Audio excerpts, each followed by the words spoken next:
Let's take a look through this morning's newspapers, where Alexander Isak is dominating the majority of the back pages. This is the Daily Mail. Isak goes AWOL. They report that the Newcastle striker is in Spain alone, using the training facilities of his former club, Real Sociedad, while Newcastle are out in the Far East for their pre-season preparations.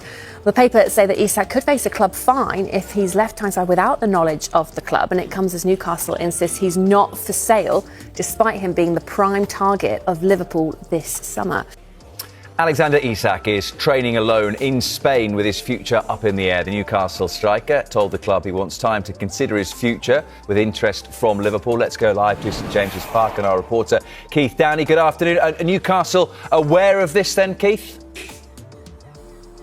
Yeah, Rob, they are aware that Alexander Isak is over in San Sebastian training, recovering on his own. Look, I know the optics of this aren't great from the outside looking in, but look, if anyone who covers the club and knows how Alexander operates, it's not a surprise that he's working with his own team. He's got a team of sports scientists, physicians, a doctor who all help him, and a number of times when he's been injured over the past couple of years, he's actually travelled away from the UK to go and recover with them, and it's something we've actually spoken to Eddie Howe before in his news conferences, and Eddie Howe said, look, they're aware of it and they work in conjunction with Alexander Isak's team. So I'm not that surprised, because you have to remember that the Newcastle first team squad, the management team, the backroom staff, the physios, club doctor, they're all over right now in South Korea as part of Newcastle's pre-season tour. But obviously, as I say, the optics of it aren't great. The fact that Isak, he could be here with his team in Newcastle, but instead he's chosen to be with his team recovering in the Basque region of Spain. So of course he's had to fly there, and one of the reasons given to us was why he didn't fly to Singapore and then on to South Korea was that it wouldn't be beneficial for him being on a long haul flight. But he's managed to travel there to recover from this thigh injury that he has, this minor thigh injury that was quoted by the club just over a week ago when they headed out to Singapore. So look, I think a lot of the Newcastle fans are upset and angry about this because it appears that he's checked out, but I would expect Alexander Isak back here in the North East next week when Newcastle return from their pre-season tour to sit down. He'll have talks with Eddie Howe, and then I guess they'll take it from there. So yeah, he's away from the North East, trying to get his body in the right place, probably trying to get his mind in the right place, with so much speculation surrounding him off the back of that informal approach from Liverpool 2 weeks ago. And then what we heard and told you last week was that he told Newcastle he wants to explore a potential move away from the club this summer. So something tells me this isn't the last we've heard of this. More will come from this, I guess, when Alexander Isak returns at the start of next week. You mentioned Eddie Howe there, Keith, and he is being asked constantly on that tour of Asia that you also touched on about Alexander Isak. Every time he sits down, he said it's not in his full control, but I imagine this will be getting quite frustrating for him.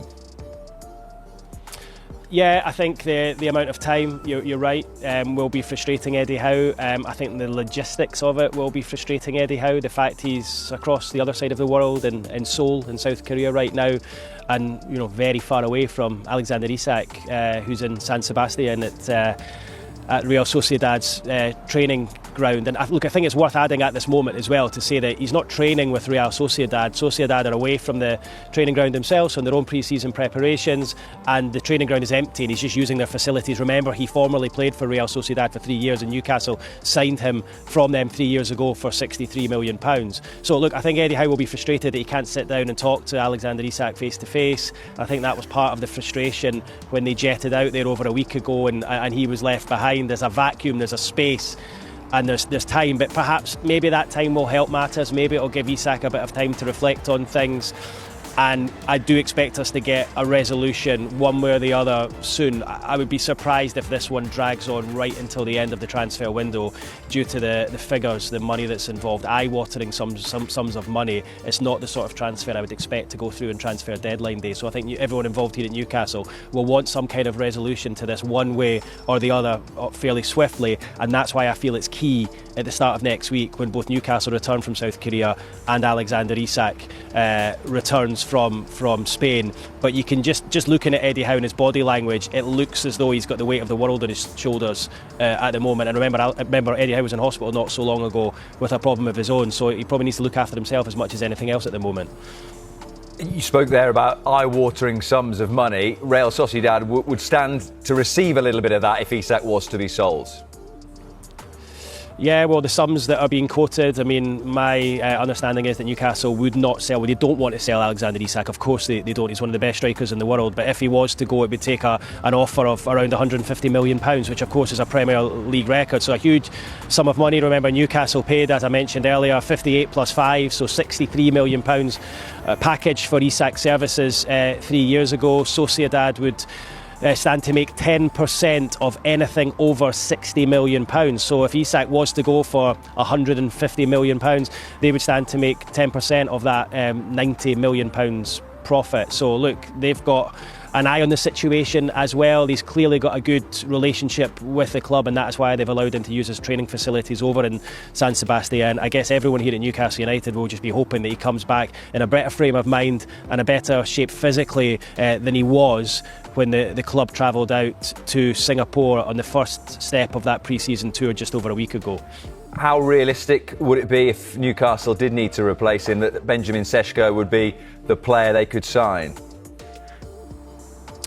Yeah, look, I mean, it was clear that Hugo Ekitike was the player that he wanted. Instead, he went to Liverpool. I think Sesko is a player that they also hugely admire, and he would be a real option for them. I think it would be difficult for Newcastle to even consider allowing Alexander Isak to leave without a high-end striker to come in and replace him, and I include Benjamin Sesko in that. Look, if Newcastle were to manage to bring Sesko to the football club, you would suggest that would open the door for Alexander to leave if Liverpool put a bid in that's accepted by Newcastle. And of course, I've already quoted the figures that Newcastle are looking for. But of course, Newcastle, a little bit wary, I think, that Manchester United are also keen on Sesko, and they've had their fingers burned a number of times already this summer. By my last count, around about 8 players they've gone for and have chosen to go elsewhere. So they keep losing out to other clubs, big clubs of course. They've already lost out to Manchester United for Bryan Mbeumo, and I think it'd be a really difficult one for them to take if they were to lose out on Sesko as well. And you think if they were to lose Sesko to Manchester United, that would then have ramifications in terms of what they do with Alexander Isak, because there is no way Newcastle United would even consider allowing Alexander Isak to leave if they don't have a replacement and a top-end replacement lined up to come in and replace him. So look, it's going to be a really interesting couple of weeks. As I say, I don't think it's going to go right on until the end of the window, but I feel as though we're going to get a little bit more on this next week once Isak returns, Newcastle return, and they can all sit down and speak to each other face to face. Thank you very much. The move for Isak doesn't necessarily rule out a move for a centre-back. I think there are options in the market that have been linked with Liverpool in the past that could still join Liverpool. You know, Mark Gahey I don't think is too far-fetched, and yes, we would be talking about record amounts of money being spent here, but Liverpool, the way PSR is set up, the way they have worked from a commercial standpoint, the revenue they've taken from trophies, the revenue they've taken in from sales already this summer, which will surpass £150 million, you'd think by the time this window is wrapped up, they're in a position to spend that. So they can go out and sign a centre-back and Isak, and I think what Isak does is it really pushes them from sort of title favourites to, you're looking at this league and thinking, I don't see how Liverpool are stopped.